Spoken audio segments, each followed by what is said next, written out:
I hate that line, drawing a line. I mean, I think it's so glib and trite and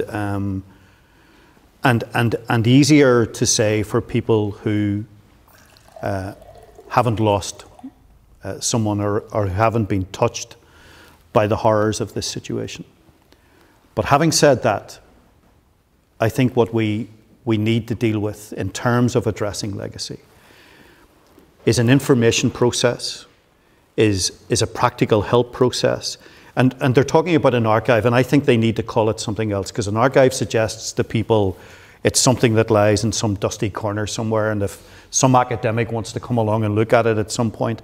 I think we need people's storytelling to be part of some memorial and part of some remembrance, because when you ask people to think back on the conflict period, we can all remember the headlines. You know, we remember Roma, we remember Loughin Island and Loughgall and the Shankill and Enniskillen and Le Mans.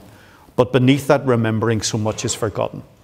The people who died on their own, you know, are the names that are not as easily recalled.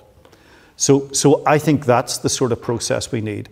But if we're going to do 2,000 or 3,000 or 4,000 more investigations in that period that runs from the 60s into the 90s and beyond, and out of that, I heard the Chief Constable say recently, there is maybe a 3% prospect of sending someone to court and someone to jail for 2 years. Is that addressing the past? You know, one of the interviews that sticks in my head from all of the period of the conflict was a period I did in and around that an interview I did in and around the period of the Good Friday Agreement. There was the battle about prisoner releases versus victims' rights. And I interviewed a loyalist who'd been a life sentence prisoner. And in the course of the interview, he said to me, "We sleep with the victims." I knew exactly what he meant, but I asked him to explain. And of course what he meant was that he couldn't sleep with what he had done. Couldn't sleep with what he'd done. And I remember beyond that interview, he did an interview with Peter Taylor.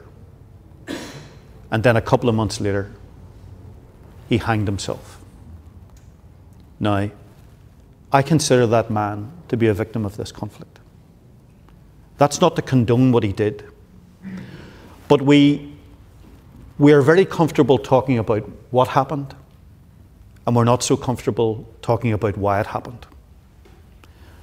So we cut out the political backstage to all of this on occasions, the cheering on from some. Think of the ages of those young people who were involved in that conflict in the 70s. And then think of the people who directed them, who put guns in their hands, bombs in their hands.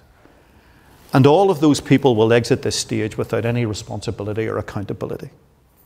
I don't think that's addressing the past, that we send a few dozen people to jail because we're afraid to speak the word amnesty. And unless we get our heads around this, there'll be a room like this in 20 or 30 years' time, not with him and I here, but with 2 or 3 other people saying, why did we not do something about that then? You know, so we need a process, but we need a thinking process, and we need the right process.